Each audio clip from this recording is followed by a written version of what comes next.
Hello everyone, कैसे हैं आप सब लोग। Welcome back to ICT virtual classroom Dehradun. मैं निखिल राणा क्लास 12th का अपना मैथ्स का टॉपिक जो कि हमारा एप्लीकेशन ऑफ डेरिवेटिव्स, उसको कंटिन्यू करेंगे। उस पे नए टॉपिक पे हम आ चुके हैं, increasing function and decreasing functions पे। तो चलिए अपनी क्लास शुरू करेंगे। शुरू करने से पहले हमेशा की तरह थॉट ऑफ द डे लेके चलते हैं। तो आज का थॉट ऑफ द डे है बच्चों, सफलता की दौड़ लंबी जरूर है परंतु कठिन नहीं, इसे मेहनत से जीता जा सकता है। जी हाँ, सफलता की जो ये दौड़ है ये लंबी जरूर है बच्चों, बट कठिन नहीं है। ठीक है, ये उतनी टफ नहीं है, बस ये लेंदी है जिसपे आपको टिके रहना है and you will get your result, you will get your goal. बस मेहनत की इसमें जरूरत है। तो चलिए अपनी क्लास शुरू करेंगे एंड चलते हैं स्मार्ट बोर्ड की तरफ और करते हैं अपनी क्लास को शुरू। चलिए, तो हमने इंक्रीजिंग फंक्शन भी आपको कल बताया, इंक्रीजिंग फंक्शन होता क्या है। ठीक है, अब ठीक है, इंक्रीजिंग फंक्शन यानी कि ऐसे फंक्शन जहां पे ग्राफ बढ़े या कांस्टेंट हो और फिर बढ़े बट डिक्रीज ना हो। फॉर एग्जांपल हम कहीं कोई कोई जॉब ज्वाइन करता है तो उसको पहले किसी सैलरी पे काम करता है, फिर कुछ टाइम बाद उसकी सैलरी बढ़ जाती है ना। फिर वो कुछ टाइम तक उसी सैलरी में काम करता है, ठीक है, और वो कांस्टेंट रहती है। फिर किसी किसी की तो वही सैलरी रहती है कांस्टेंट, और किसी किसी की सैलरी वही रहती है जैसे कांस्टेंट, और किसी किसी की एकदम फिर बढ़ जाती है। ठीक है, तो घटती किसी की नहीं है, नीचे किसी की नहीं आती है, या तो उतनी रहती है या फिर बढ़ जाती है। तो ये एक क्या किस चीज का एग्जांपल है, ये हमारा एग्जांपल है इंक्रीजिंग फंक्शन का। ठीक है, लाइक ये इंक्रीजिंग फंक्शन हो गया। फिर आपका डिक्रीजिंग फंक्शन देखेंगे। ठीक है, डिक्रीजिंग फंक्शन में भी सेम आप इस तरह के समझ लो।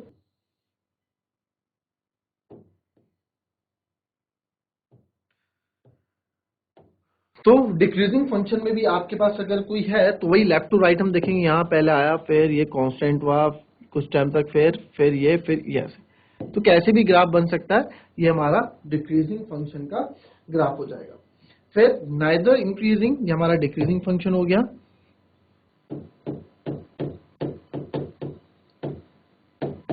फिर आता है नीदर इंक्रीजिंग नॉट डिक्रीजिंग।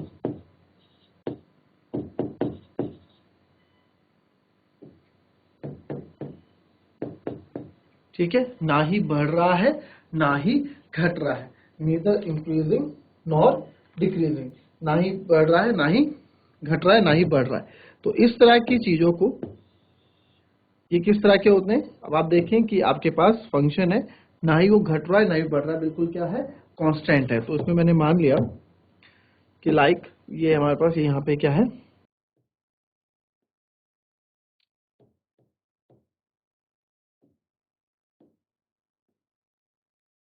ठीक है।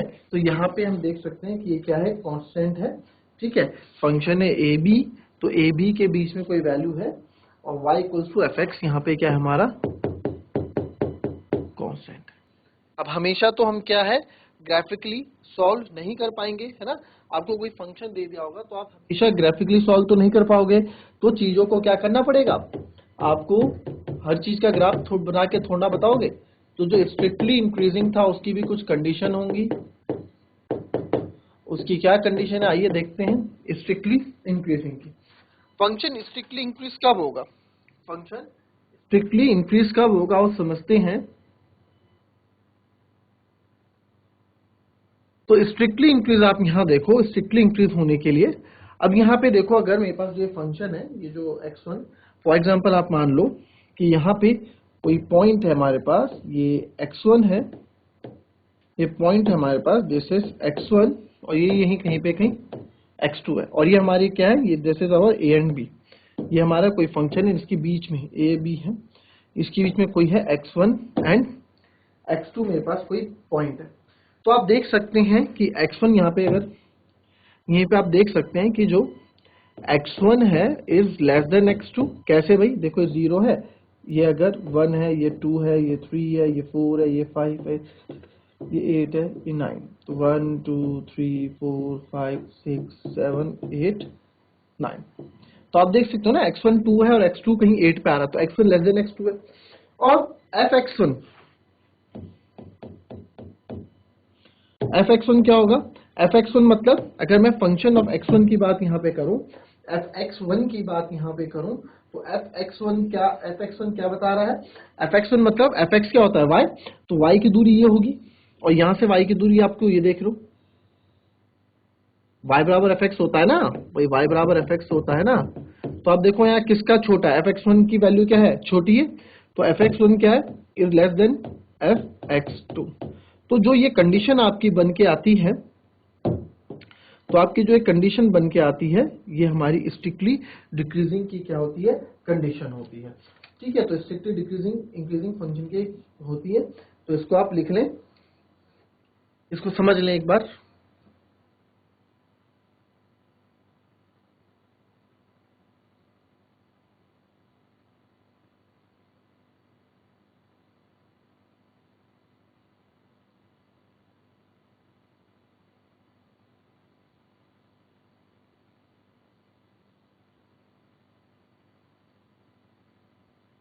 तो स्ट्रिक्टली इंक्रीजिंग का आप यहीं लिख दो,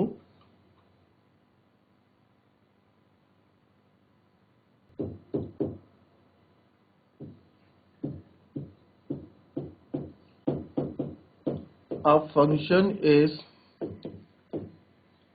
said to be strictly increasing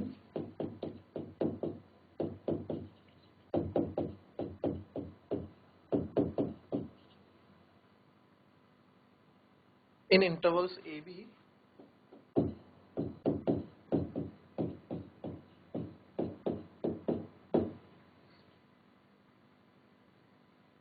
if x1 is less than x2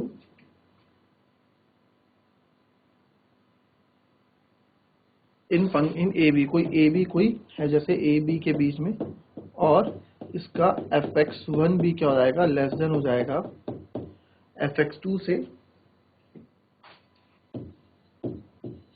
for all x1 x2 belongs to A. अब ये ए बी क्या है? ये ए बी ये है बच्चों, ये जो आप देख रहे हैं ना, ए और बी, इनके ए यहाँ से और बी यहाँ तक खत्म, तो इनके बीच में कहीं पॉइंट है हमारा, ए बी के बीच में कोई पॉइंट है, तो इसको बिलोंग करते हैं।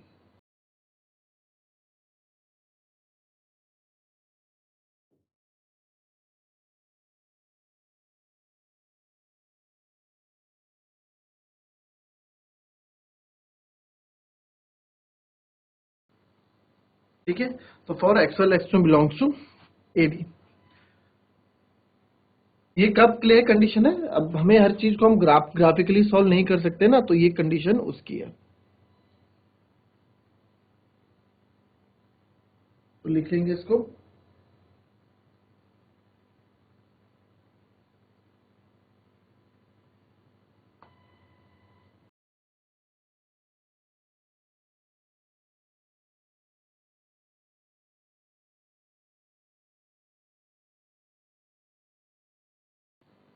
अब नेक्स्ट चीज देखते हैं, स्ट्रिक्टली डिक्रीजिंग फंक्शन।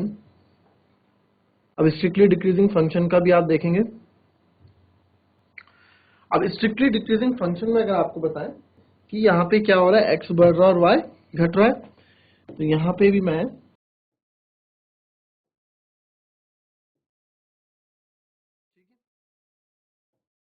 तो स्ट्रिक्टली डिक्रीजिंग फंक्शन में अब हम क्या देखेंगे कि यहाँ पे x बढ़ रहा है तो y घट रहा है, तो अगेन मैं x1 x2 ले लेता हूँ। ठीक है, तो कंडीशन हम x1 x2 लेके ही चल रहे हैं। ये यहाँ पे पॉइंट, यहाँ पे कोई पॉइंट है, इसको x1 ने ले लिया, और यहाँ पे कोई पॉइंट है, इसको मैंने x2 ले लिया। ठीक है, लेफ्ट टू राइट हमेशा, मैंने आपको लेफ्ट टू राइट देखते हैं, तो लेफ्ट टू राइट ही हम देख रहे हैं। ठीक है, तो लेफ्ट वाला x1 राइट वाला x2 लेके चल रहे हैं हमेशा पहले से ही। तो ये आपका देखो यहाँ पे, और x2 में इतनी दूरी आपको यहाँ दिख रही है ना। तो यहाँ पे एक चीज मुझे ये समझ में आती है कि यहाँ पे भी x1 क्या है? लेस देन x2 है। x1 हमारा लेस देन x2 है, बट यहाँ पे आप देख सकते हैं कि जो fx1 है इज ग्रेटर देन fx2 होगा। जो fx1 है यानी जो y की वैल्यू है, ठीक है, वो क्या होगी? x2 से बड़ी होगी। अब कैसे?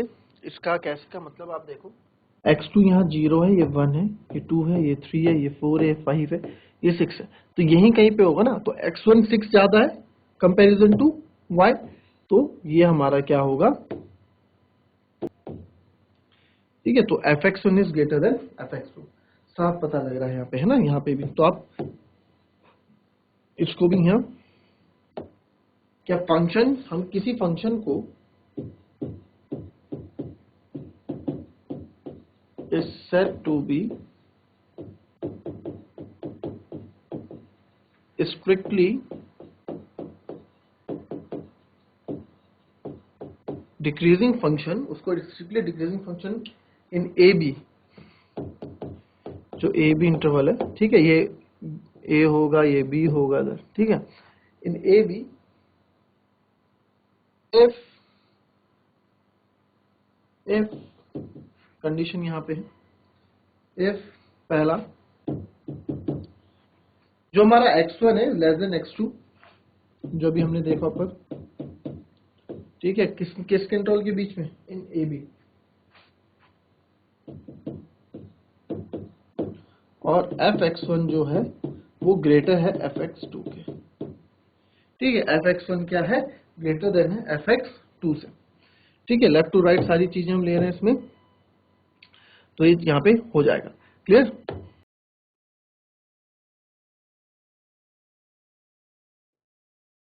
तो ये भी हमारा एक टॉपिक, ये भी हो।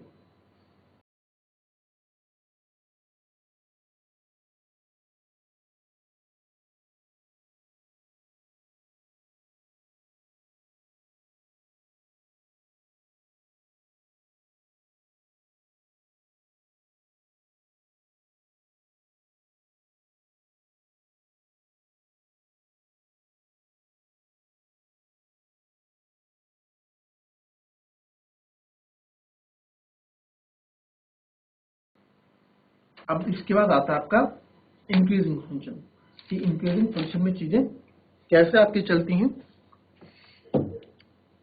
इंक्रीजिंग फंक्शन भी आपको समझाया था अभी, ठीक है। तो अब आप यहाँ देखें, यहाँ पे भी फिर लेफ्ट टू राइट लेंगे। लेफ्ट में कौन सा मेरे पास नीचे वाला पॉइंट है, तो इसको पॉइंट को मैं x1 ले लूंगा यहाँ पे, ये कहीं यहाँ x1 है और यहीं कहीं x2 है, ठीक है। तो यहाँ मैं बोल सकता हूँ, यहाँ पे भी हम चीजें क्लियर करके लिख सकते हैं कि अब यहाँ पे आप देख रहे हैं x1 is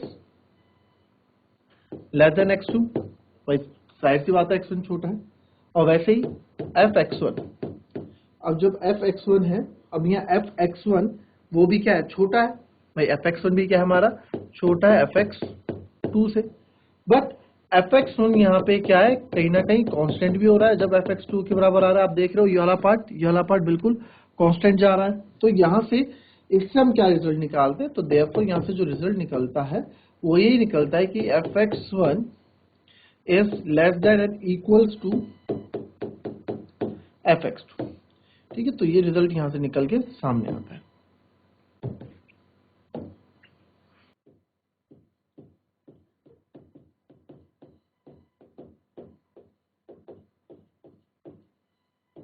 A function is said to be increasing function if पहला भाई x1 is less than x2 and fx1 is less than equals to, यहाँ पे लेस देन के साथ साथ क्या है बच्चों, लेस देन के साथ साथ मेरे को इक्वल्स टू भी देखने को मिल जाता है, ठीक है। तो fx1 is less than equals to fx2, ठीक है। तो ये इंक्रीजिंग फंक्शन, केवल इंक्रीजिंग में क्या है, देखो स्ट्रिक्टली इंक्रीजिंग में आपके पास इक्वल्स टू देखने को नहीं मिलेगा। देखो स्ट्रिक्टली इंक्रीजिंग में केवल वो क्या है, स्ट्रिक्टली इंक्रीजिंग में वो क्या है, केवल लेस देन है। देख लो स्ट्रिक्टली इंक्रीजिंग में लेस देन है, इक्वल्स टू नहीं है, है ना। तो यहाँ पे आप देखेंगे, तो आप यहाँ पे देखेंगे कि स्ट्रिक्टली इंक्रीजिंग में ये इक्वल्स टू है, बट यहाँ पे इक्वल्स टू नहीं है, बट इंक्रीजिंग में इक्वल्स टू आपको दिख जाएगा, ठीक है। ये चीज समझ में आई।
अब वैसे ही हम देखेंगे अपना डिक्रीजिंग फंक्शन।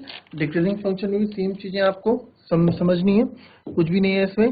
तो अब आप यहाँ देखेंगे डिक्रीजिंग फंक्शन में, जब आप यहाँ पे आप देखें तो यहाँ पे वही लेफ्ट टू राइट, तो दिस इज, मैं इसको x1 ले लूंगा और यहाँ कहीं x2 एक पॉइंट हम लेट कर लेंगे। तो यहाँ पे भी आप देखोगे again x1 is less then x2, क्योंकि भाई x यहाँ आ रहा है और x2 ये यहाँ कहीं आ रहा है ना। और बट यहाँ fx1 क्या है, fx1 अब यहाँ ज्यादा है fx2 से, बट कहीं ना कहीं ये देखने को मिलता है इसमें डिक्रीजिंग में कि fx1 fx2 के बराबर भी है। तो इसके लिए जो कंडीशन बनती है fx1 is greater than is equal to fx2, जब ग्रेटर देन हो जाता है fx1, जब fx2 के ग्रेटर देन इक्वल टू हो जाएगा तो ये हमारा डिक्रीजिंग फंक्शन होगा। ठीक है, जब हमारा y की वैल्यू क्या है, ग्रेटर देन इक्वल टू होगी किसके, y2 के। क्लियर। फिर इसमें अब लिखने नेदर डिक्रीजिंग और नॉट डिक्रीजिंग में क्या है, आपका जो कांस्टेंट है fx है, यहाँ पे fx एक यहाँ पे कोई पॉइंट है, फॉर एग्जांपल यहाँ पे 5 है, तो जो ये आपका आपने मान लिया यहाँ पे कोई पॉइंट है 6, तो यहाँ पे जो fx है आपका वो किसके बराबर है, कांस्टेंट c के बराबर आपका कांस्टेंट रहेगा, है ना। कोई कांस्टेंट अभी नंबर है वहां पे कांस्टेंट रहेगा, तो दैट इज fx बराबर c, ये कंडीशन यहाँ पे रहेगी। ठीक है,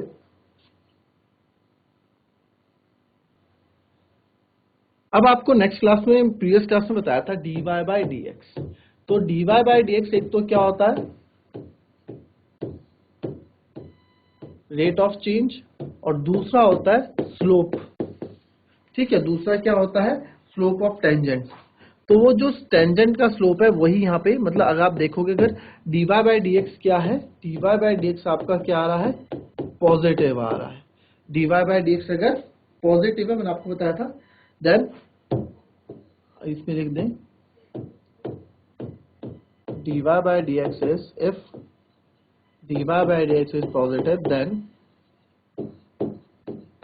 फंक्शन या जो भी ग्राफ होगा आपका वो क्या होगा, इज इंक्रीजिंग,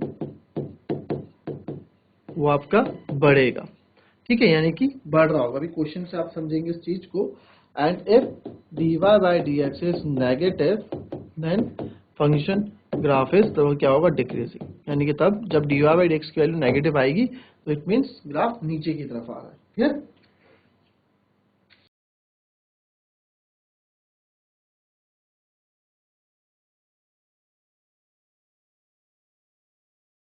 अब इसमें थ्योरम भी है।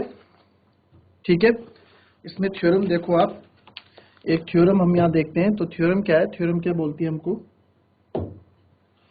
थ्योरम है late f be a function which is continuous। continuous है तो पॉलिनोमियल होगा, पढ़ाया था स्टार्टिंग में ना, 5th चैप्टर जब स्टार्ट किया था। continuous on close interval a b and differentiable in close interval a b। then तो फर्स्ट टेस्ट में पहला इसमें अगर f is strictly increasing,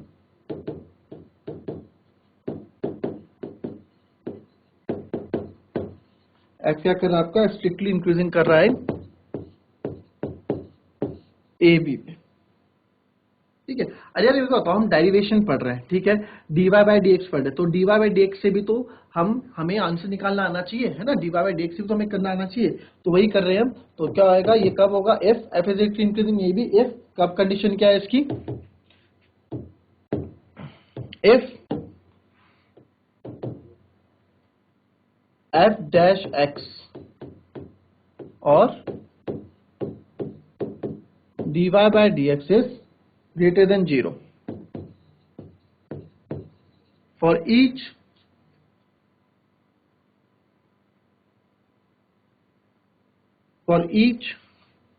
x belongs to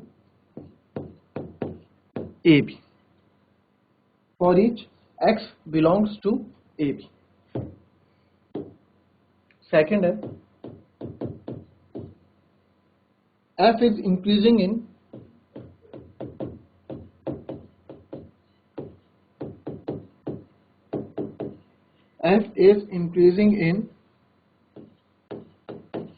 भाई जब आप इसका डिफरेंशिएशन करोगे जो भी फंक्शन आएगा अगर वो उसका वैल्यू ग्रेटर देन 0 आता है तो वो क्या है, स्ट्रिक्टली इंक्रीजिंग है। और सिंपली इंक्रीजिंग कर रहा है, f is increasing in A B, इसकी कंडीशन क्या है, f, ये भी काम आएगा क्वेश्चन में, f डैश x आपको पता है जब greater than equals to, increasing में क्या आ जाता है, ग्रेटर देन के साथ साथ इक्वल्स टू भी आ जाता है, ठीक है। For each x belongs to A B, वो जो ए बी में आपका इंटरवल है। फिर तीसरा, f is strictly decreasing,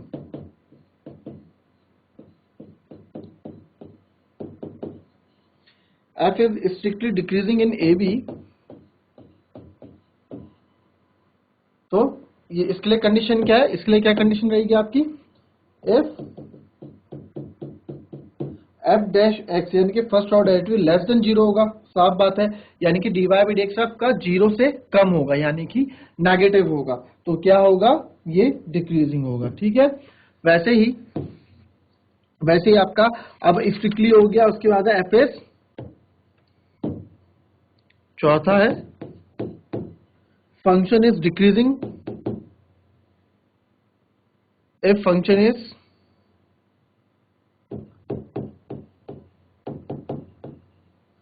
decreasing function in, if f is decreasing function in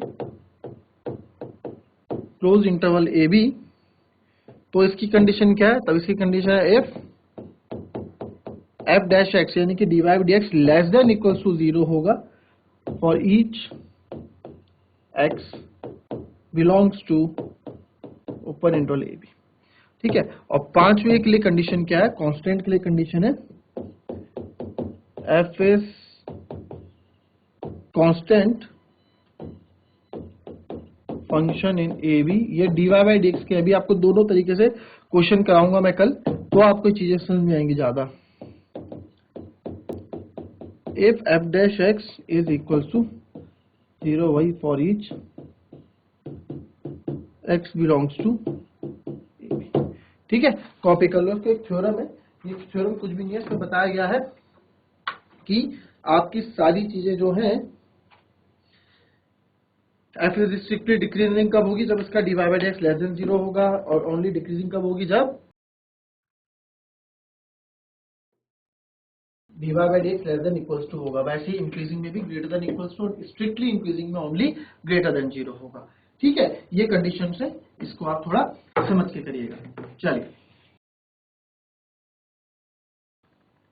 तो दैट्स ऑल फॉर टुडे बच्चों, मिलते हैं आपसे कल नेक्स्ट क्लास में, इसकी एक्सरसाइज को लेके इसमें प्रैक्टिस करेंगे। तो मिलते हैं नेक्स्ट क्लास में, तब तक के लिए be happy, be healthy and be safe. Thank you and have a nice day.